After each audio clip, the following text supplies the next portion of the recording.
Sekedar flashback sedikit mas bro, saya pertama kali belajar kenal komputer adalah tahun 2011, dan itu pun yang diajarkan adalah program MS-DOS dan Lotus yang seperti inilah bentuk programnya. Dimana yang saya baca, program komputer Microsoft Windows sendiri baru mulai populer di akhir 90-an dan menjelang awal tahun 2000-an, dimana Windows komputer yang mulai digunakan adalah Windows 98. Meskipun sebelumnya Microsoft sudah mengeluarkan Windows 95 serta Microsoft 1 dan Microsoft 2 kalau tidak salah sih ya. Jadi maksud saya adalah kalau komputer baru mulai memasyarakat karena pengoperasiannya yang lebih mudah dan lebih user friendly setelah lahirnya Microsoft Windows di pertengahan tahun 1990-an, saya kok nggak yakin ya kalau master-master elektro zaman dulu dalam merancang dan menciptakan sebuah rangkaian power amplifier bisa memanfaatkan bantuan program komputer. Boro-boro untuk desain power amplifier bro, untuk ngetik saja, ngetik di kertas itu bro, itu dulu masih pakai mesin ketik manual, tak tak tak tak tak gitu ya, sebelum ditemukannya mesin printer sebagai perangkat pendukung komputer. Kalau zaman sekarang sih enak ya bro, ada jurusan sekolah dan media sosial yang bisa kita jadikan tempat untuk belajar elektronika, terutama sistem audio power amplifier. Ditambah lagi munculnya isieda.com yang secara gratis memfasilitasi kita untuk bisa mendesain skema amplifier, sampai dengan urusan mencetak PCB-nya pun kita juga bisa dengan mudah mencetaknya di glcpcb.com.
Komponen atau part elektronik zaman dulu setahu saya tidaklah terlalu banyak dan aneh-aneh seperti sekarang mas bro, sehingga sistem rancangan amplifier zaman dulu juga terkesan sederhana.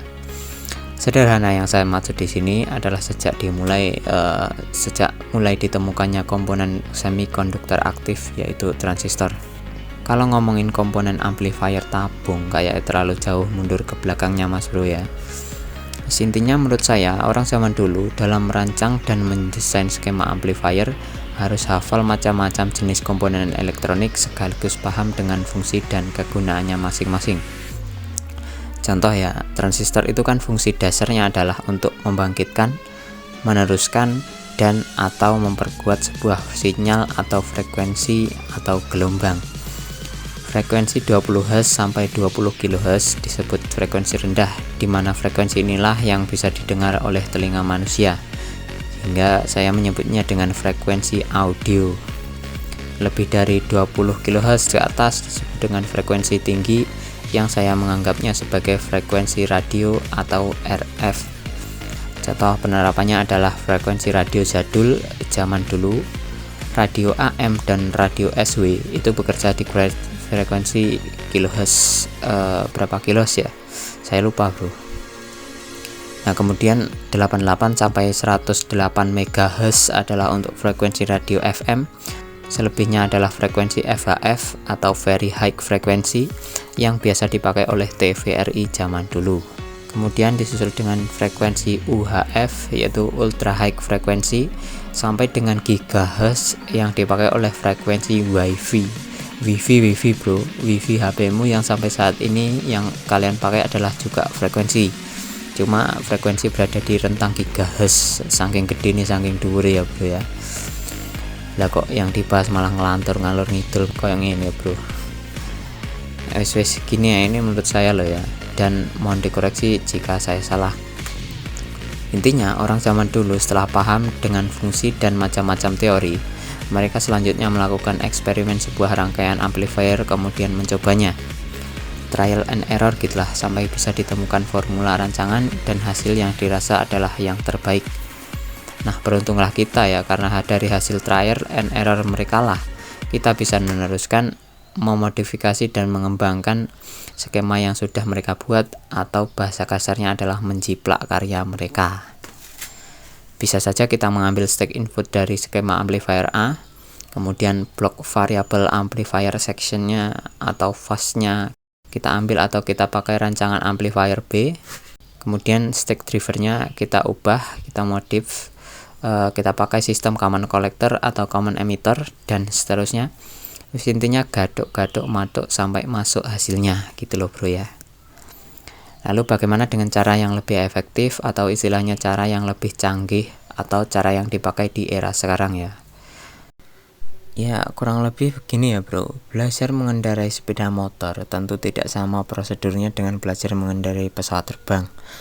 Bisa auto nyungsep pesawatnya, kalau belum apa-apa kita langsung naik pesawat terbang dan berusaha untuk menerbangkannya. Tentunya ada alat atau program atau aplikasi yang disebut dengan simulasi. Ada beberapa software simulasi rangkaian elektronik mulai dari yang bersifat free seperti AZEDA yang sudah saya sebutkan di awal video ini, ataupun PCBWZ, LT Space, Multisim dan seterusnya, atau software-software berbayar atau berlisensi seperti Proteus dan lain-lain, atau software-software yang sifatnya hanya dipergunakan untuk kalangan personal internal perusahaan. Itu mungkin ya. Contoh software simulasi yang biasa saya gunakan adalah izeda.com serta Multisim yang merupakan produk dari National Instrument.